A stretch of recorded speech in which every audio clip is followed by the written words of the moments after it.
Good morning, everybody. How are you? I hope you all are fit and fine. So, in our previous video, we are talking about transportation method, and now we will reading about cross multiplication method. So, are you ready? Okay, let's start.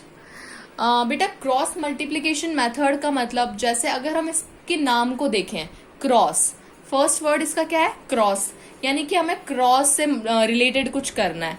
Second word है multiplication और वो कुछ क्या है multiply करना है. ठीक है, क्रॉस मल्टीप्लाई करना है हमको इस मेथड के अंदर. तो क्रॉस मल्टीप्लाई कैसे करेंगे? क्रॉस मल्टीप्लाई हम इस तरह से करेंगे जैसे कि यहाँ पे देखिए आप, हमने ये वाला क्वेश्चन देखा था. ठीक है, एग्जाम्पल नंबर 7 हमने देखा था. तो अब ये जो है हमारा यहाँ पे 6x + 4/3 and is equals to x - 3/6. तो इनको हमें क्या करना है क्रॉस मल्टीप्लाई. क्रॉस मल्टीप्लाई का मतलब यानी कि जो ये वाली डिजिट है इसको इस डिजिट से और इस वाली डिजिट को इस डिजिट से, यानी कि जैसे ये डिजिट है इसका न्यूमरेटर क्या है ये, इसका डिनोमिनेटर क्या है ये. तो इस डिजिट के न्यूमरेटर को दूसरे डिजिट के डिनोमिनेटर से मल्टीप्लाई करना और दूसरी डिजिट के न्यूमरेटर को दूसरी डिजिट के डिनोमिनेटर से मल्टीप्लाई करना. ठीक है, आपस में नहीं करते इसमें मल्टीप्लाई, इसमें क्रॉस मल्टीप्लाई करते हैं, यानी कि ये ऊपर वाले को नीचे से ऊपर वाले से. ठीक है, आपस में क्रॉस, यानी कि जो क्रॉस बना हुआ है ये किससे मैच हो रहा है इससे. ठीक है, इसको इससे मैच हो रहा है तो इन दोनों को मल्टीप्लाई करेंगे आपस में. ये इससे मैच हो रहा है तो इन दोनों को. इस तरह से इसका जो मेथड होता है मल्टीप्लिकेशन का उसको हम कहते हैं क्रॉस मल्टीप्लिकेशन मेथड. इसमें क्या होता है बेटा, on solving it we get the value of variables which is LHS equals to RHS. तो जब हम इनको इस तरह से मल्टीप्लाई करते हैं तो हमें क्या मिल जाता है LHS और RHS इसमें इक्वल हो जाते हैं. ठीक है, अब हमारे को कुछ लीनियर इक्वेशन से रिलेटेड जो क्रॉस मल्टीप्लिकेशन के एग्जाम्पल्स हैं वो दिए हुए हैं, वो देख लेते हैं पहले. एग्जाम्पल नंबर 18 देखो बेटा. एग्जाम्पल नंबर 18 में क्या दिया हुआ है आपको, 3x + 4/5 is equals to 2x - 3/3. अब इसमें क्या किया हुआ है ध्यान से देखो. सबसे पहले तो ऐसी की ऐसी ये उतार दिया. ठीक है, ये है हमारा क्वेश्चन. अब जो ये अपॉन में 5 है वो उस 5 को तो किससे मल्टीप्लाई कर देंगे, इससे मल्टीप्लाई हो जाएगा. और जो ये 3 है इसके अपॉन में वो किससे मल्टीप्लाई हो जाएगा, इससे मल्टीप्लाई हो जाएगा. ठीक है, ऊपर नीचे मल्टीप्लाई कर दिया. तो अब इस 3 को इससे मल्टीप्लाई करेंगे तो 3 × 3x + 4 is equals to 5 × 2x - 3. ठीक है, अब इसके बाद तो आप सॉल्व कर ही लेंगे. इसके बाद क्या करना है, 3 को इस पूरी इससे मल्टीप्लाई करेंगे, यानी कि 3 × 3x तो यहाँ पे आ गया 9x, 3 × 4 यहाँ पे आ गया प्लस का 12, 3 4 = 12 इज इक्वल्स टू 5 2 = 10, 10x और 5 3 = माइनस का 15 आ गया. अब जो x वाली टर्म्स हैं उनको एक तरफ ले लो और जो दूसरी टर्म्स है कॉन्स्टेंट्स उनको एक साइड में हम ले लेंगे.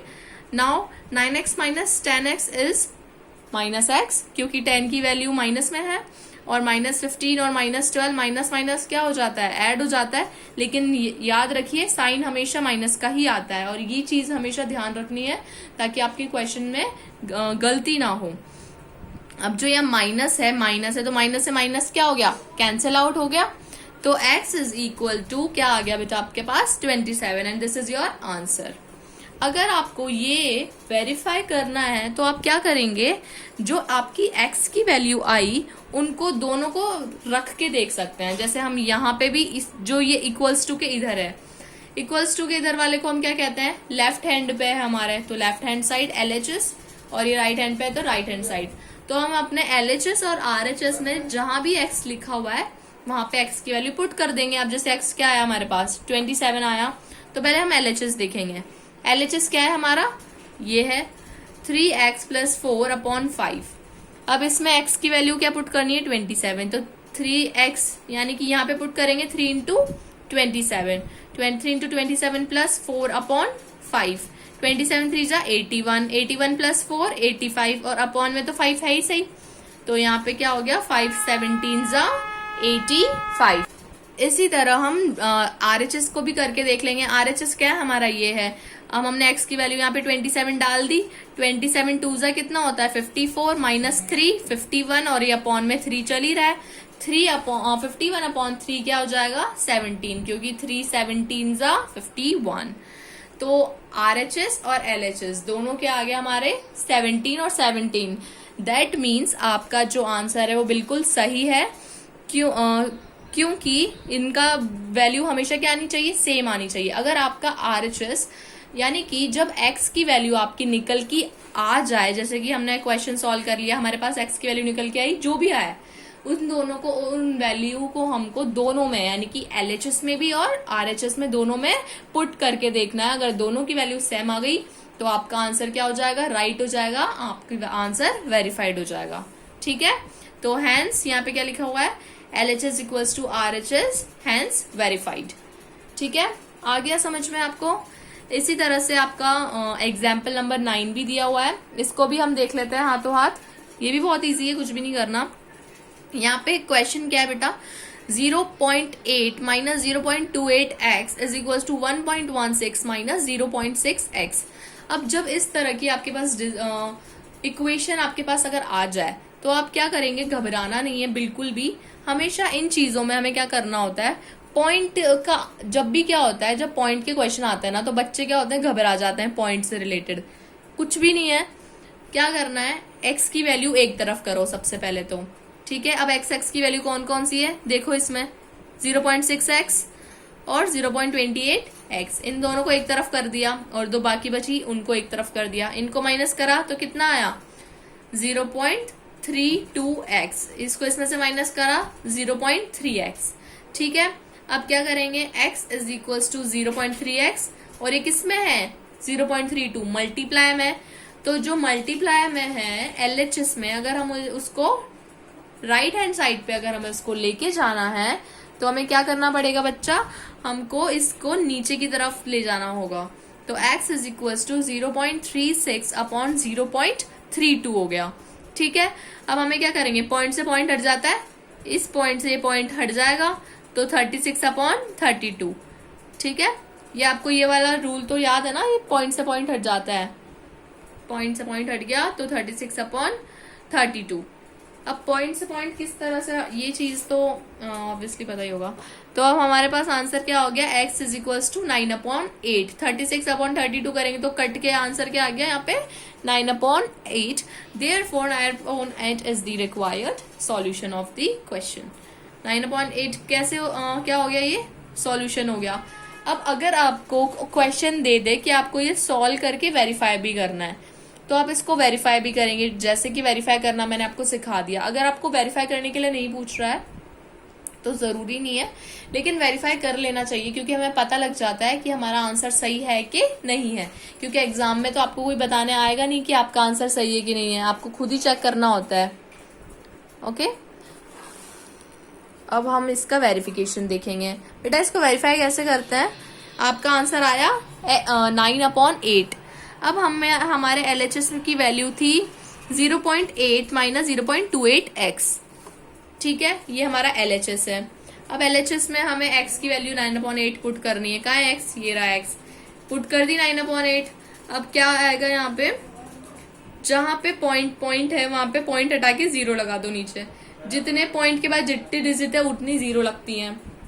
तो यहां से पॉइंट हटाया तो इसके बाद एक डिजिट है तो 8/10 माइनस 0.28 है, तो 28 का ये 0 हटा के आगे का पॉइंट हटा के यहाँ पे 100 लगा दिया, क्योंकि यहाँ पे क्या है 2 0 लगेगी, लगा दिया।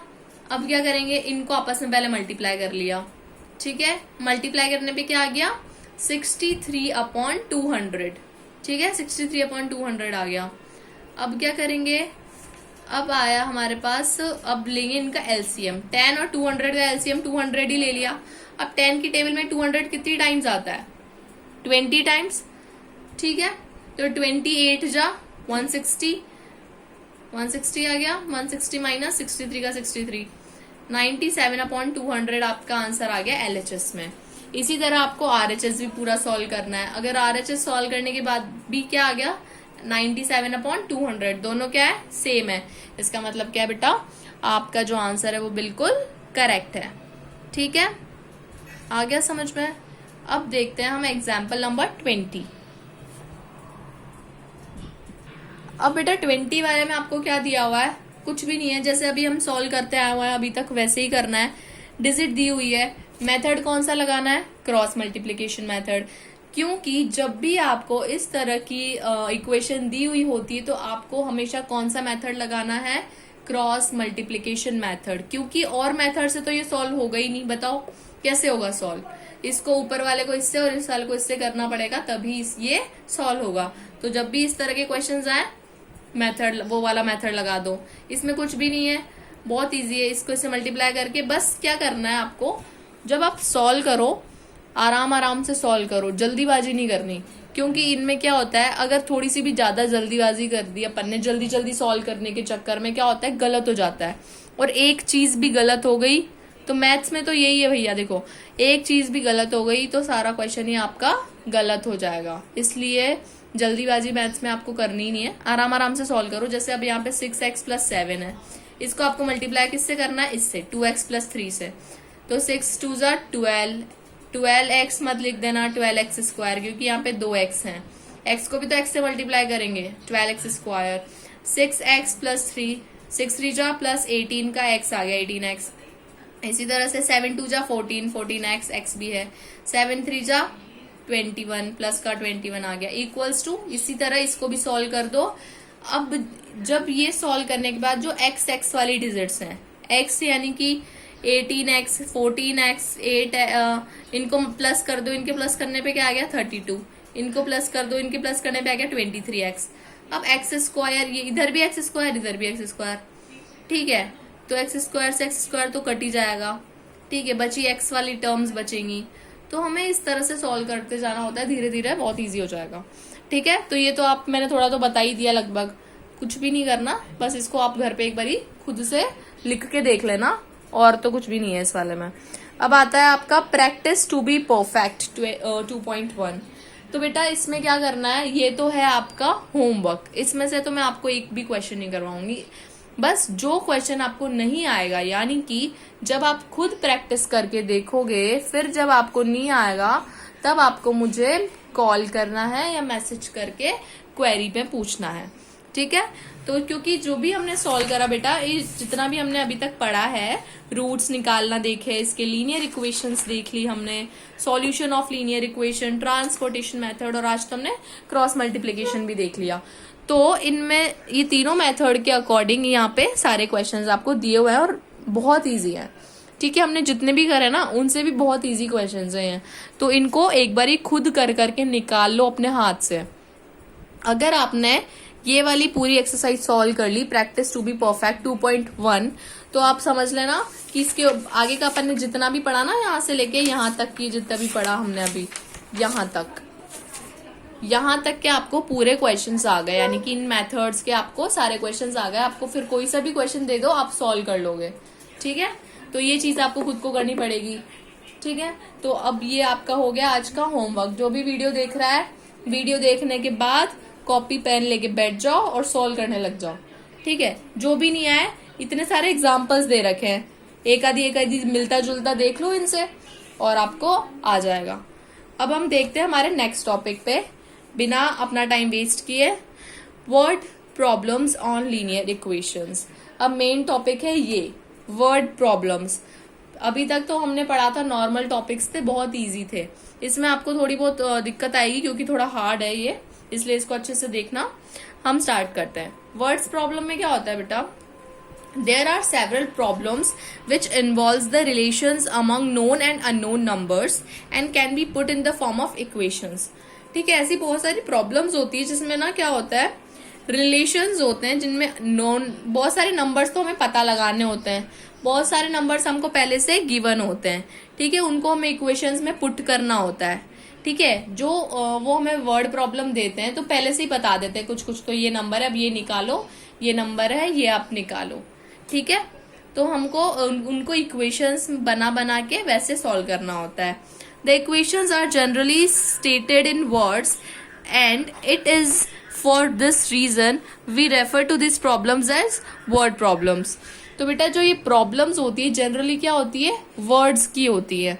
तो इसीलिए हम जो ये इक्वेशंस है इनको हम क्या बोलते हैं, word problems on linear equations. ठीक है, तो वर्ड प्रॉब्लम्स बोलते हैं इनको। With the help of equation in one variable we have already help of equations in one variable we have already, sorry 2 बार लाइन पढ़ दी मैंने, we have already practicised equations to solve some real life problems.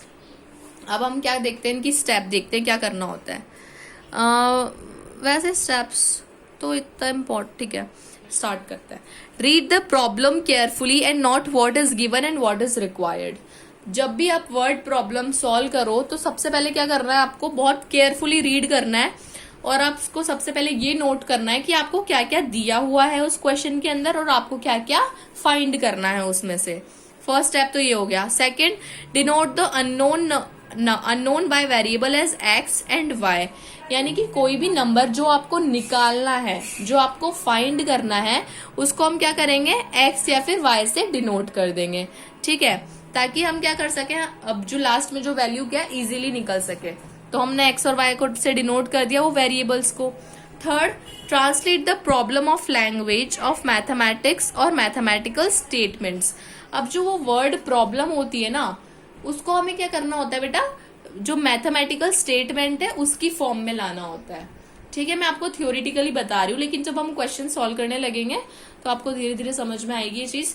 ठीक है, जो भी आपको जैसे वर्ड्स प्रॉब्लम दे रखी है, ठीक है, जैसे आपको वर्ड प्रॉब्लम दे रखी है कि आपको 1 दर्जन केले लेकर आना है इतने रुपए में, वो 1 दर्जन केले लेकर आया, तो अपन कैसे लिखेंगे, 1 दर्जन यानी कि 1 डजन केले, 1 डजन में कितना होता है 12। ठीक है, 12 इज इक्वल्स टू कितने रुपए में लेकर आया वो, इतने इतने में। तो अपन को इस तरह से निकालना होता है, हमको मैथमेटिकल फॉर्म में उस वर्ड प्रॉब्लम को लिखना होता है। अब हमें क्या करना है, फोर्थ स्टेप में, form the linear equation in one variable using conditions given in the problem. अब जो हमें वर्ड प्रॉब्लम दी हुई है, यानी कि जो हमें क्वेश्चन दिया हुआ है, उन कंडीशंस को हमें क्या करना है, वन वेरिएबल इक्वेशंस बनानी है उनको यूज करके। ठीक है, उन कंडीशंस को यूज करके जो भी है प्रॉब्लम्स बनानी।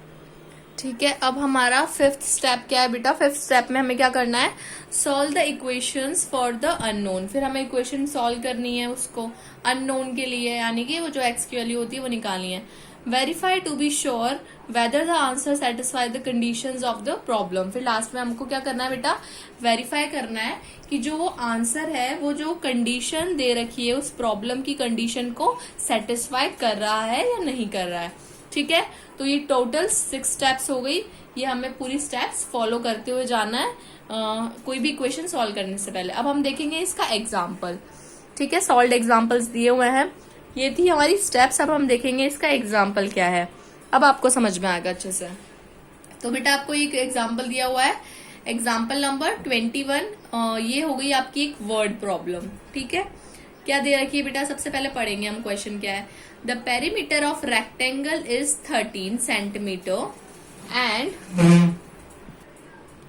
and its width is 2 3/4 centimetre.